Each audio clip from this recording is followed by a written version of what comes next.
This is Steve Von Till from Neurosis, and you're watching Brutalitopia.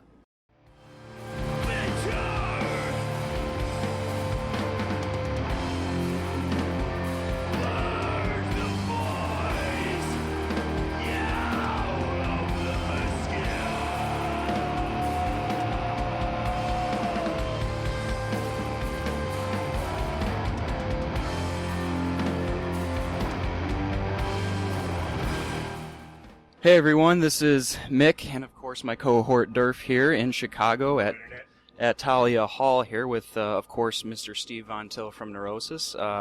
Steve, why don't you just take a minute? I mean, this is a big tour for you guys, kind of like your 30th anniversary, which is pretty surreal to think about. Just overall impressions of it so far, how it's been. So far it's been great. I mean, these are we're visiting some towns that we haven't been to since the 90s, you know. Mostly just because of life. I mean, we don't tour a whole lot. We maybe play, in the last few years, we've upped it quite a bit, maybe 20-something shows a year. And it's been pretty much reserved to just bigger cities that can afford to fly us in on weekends from our jobs and whatnot, you know. So we've been to Chicago, you know, a few times. But some of the smaller places like Louisville, Detroit, not that Detroit's small, but it's financially, you know, difficult to make it there sometimes. So it's great just to be able to return to the places that we hit so many times in the van, you know, and just kind of revisit things in our own country. Was it just the kind of the 30-year mark for you guys that sparked this? Because this is your biggest tour in, 15, 16 years? Biggest U.S. tour. I mean, we've done the same number of dates almost yearly in Europe for the last several years. And then we just decided, you know what, I think it's time. Well, we're obviously not doing any West Coast because we can do that anytime. You know, it's a lot easier for us to do that on a weekend or whatever. But we just decided to skip going overseas for a change and hit the South and the Midwest and the East Coast hard. You know? I can say personally, and I'm sure a lot of other people would echo this, we are very thankful for that because it's an honor, and I know it's a lot of people are crossing this off the bucket list tonight and on this tour. So that's very cool. Just kind of going off that big 30-year mark, for you with Neurosis over the years, how would you kind of succinctly describe how the band's sound has evolved over the years? I know that's maybe not the easiest one to keep into a sentence or two, but if I was that gifted with words, I'd be a writer, not a musician.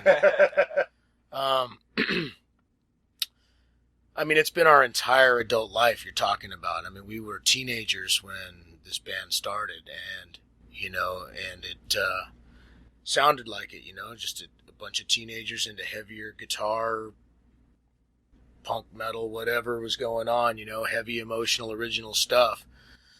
But our influence and our core philosophy behind what we wanted to do has remained not only true, but actually crystallized into something that we couldn't have imagined, although we know we made a good map for ourselves in the beginning, you know, who were the bands who were totally original, came out of nowhere, developed their own sound, were totally heavy and emotional, but didn't fit in any box and were, you know,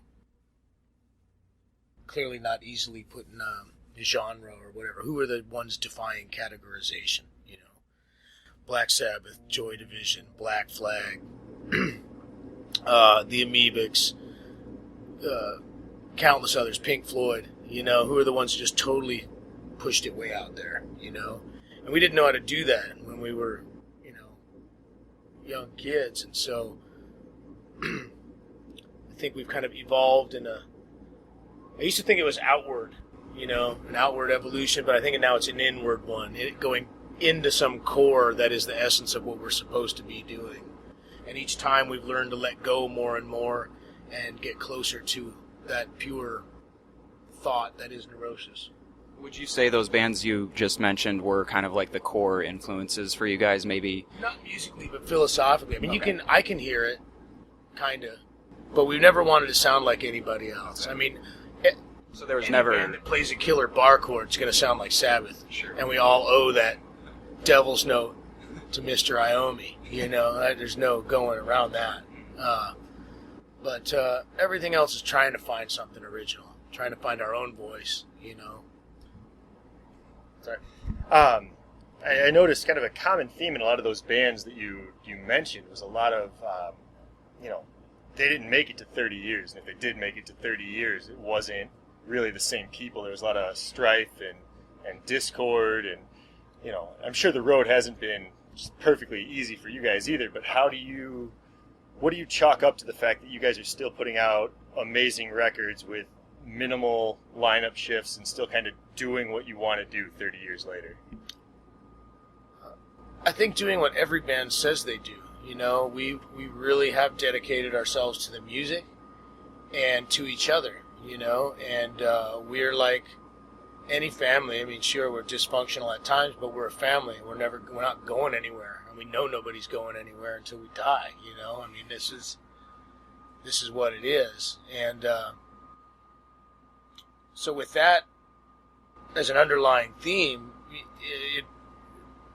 you immediately don't, you don't have to do the things that tear other bands apart, like you're good. Mr. Jason Rader. How you doing? Pleasure.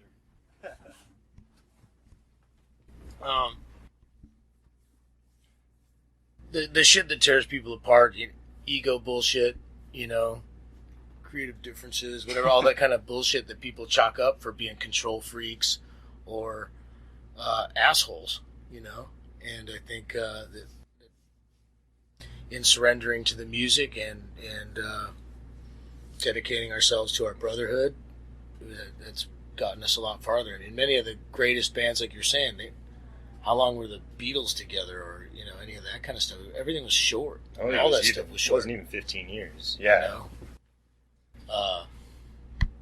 The Stones, they're like kind of an exception to the rule, I suppose, but that's kind of a different category. You got to keep the machine going at that point. But Melvin's, that's like more of a.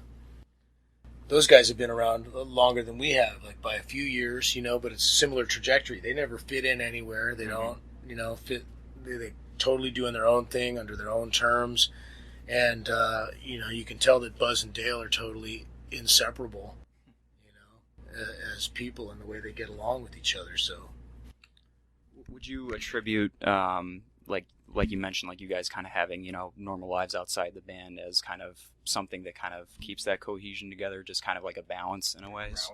Absolutely. I think in '99 is when we realized that shit was out of balance. We were trying to hit the road really hard, thinking maybe we could earn a living or something like that, making strange ass music, and it's like, which was a bizarre thought to begin with, but just found ourselves out too much. And you can only play certain cities so many times before it's not special anymore. People take it for granted that you're coming by. You got to find other people to play with all the time, another venue, and you start to have to compromise things like playing somewhere you don't really want to play with somebody you don't really want to play with, and promoter you don't really want to work with, and fuck all that. Life's too short. Sure. Now now that it's in balance with life, we have our jobs and the way we sustain our families and the way we feed our kids, and we're present in our as husbands and fathers, and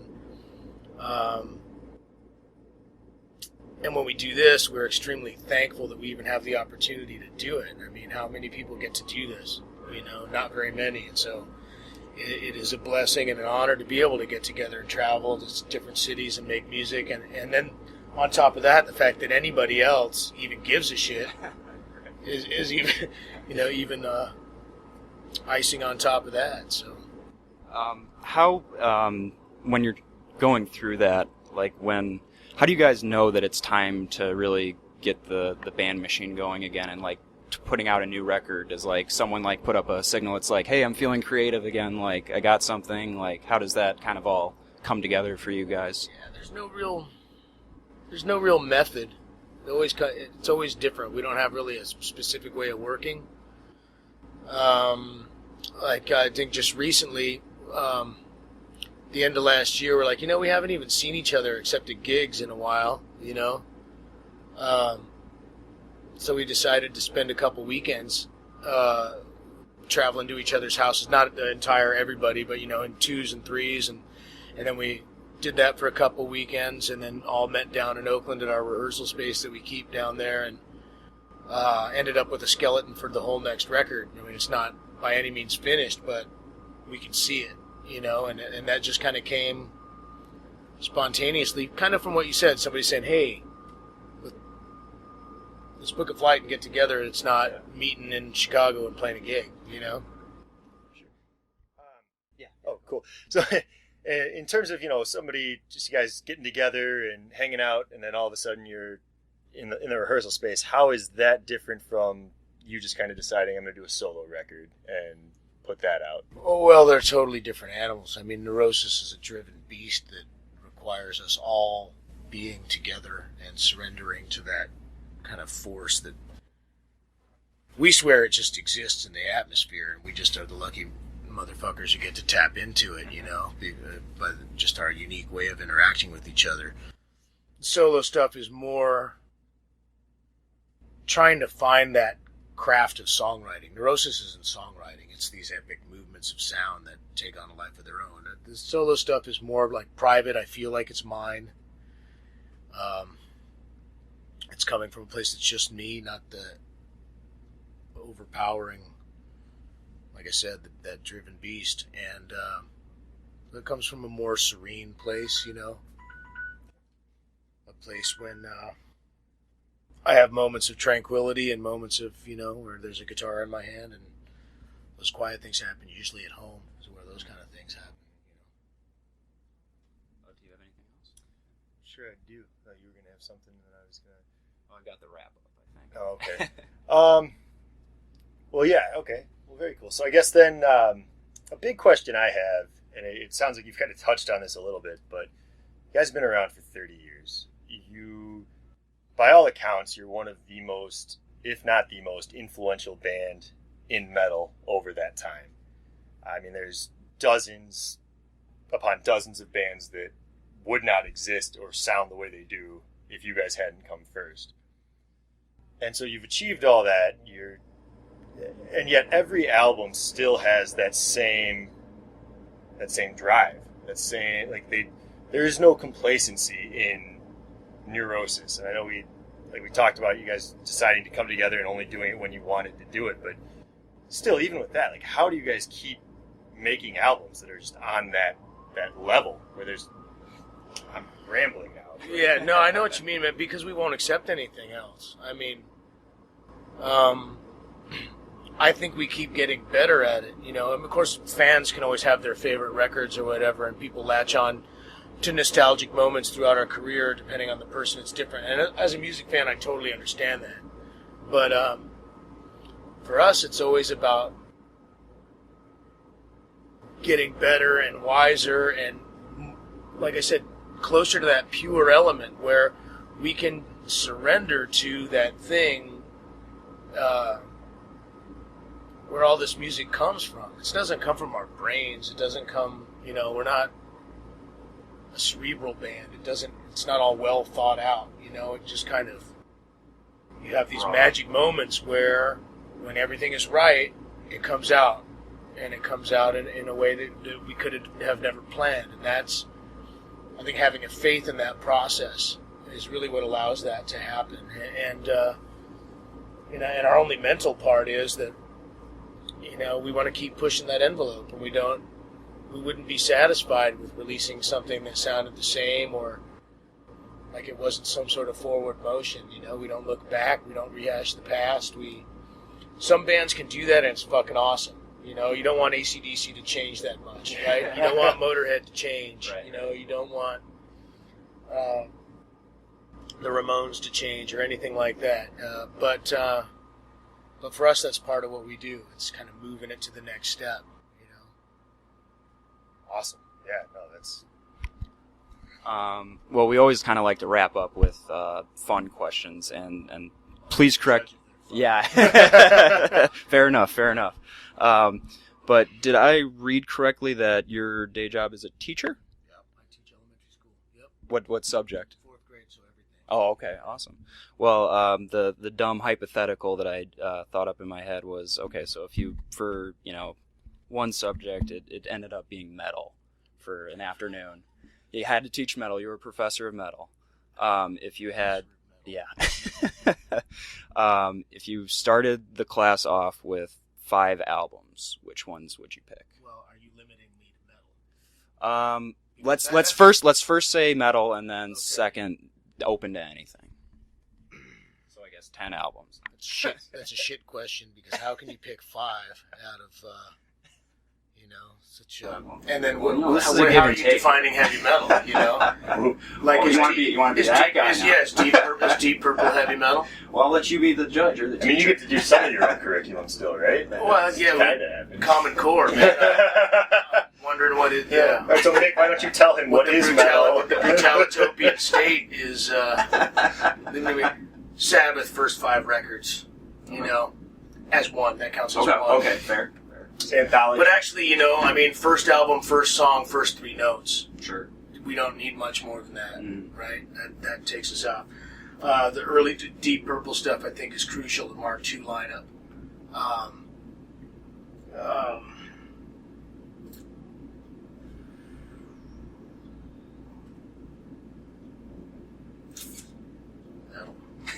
I'll narrow it down to 3 if you can. Slayer, Rain and Blood. Okay.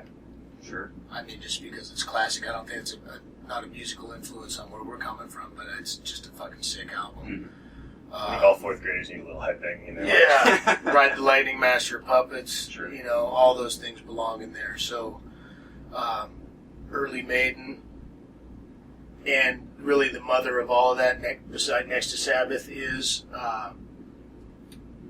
Motorhead. I mean, all of it. I like the earliest recordings from when he first left Hawkwind. I like the Lemmy albums of Hawkwind, all the way straight through when they first got the second guitar lineup. All that shit's just fucking mind-blowing. Nice. And Lemmy's a treasure. Sure. Well, I'd like to sit on that class. Yeah, that's. I'm pretty envious of those 4th graders. That's going to be a fun afternoon. Well, everyone, this has been an exclusive interview with Steve Von Till here of Neurosis. Check them out if they're coming through your neck of the woods soon for their tour. Steve, thanks so much, man. Thank you very much. Thanks, Steve. Pleasure.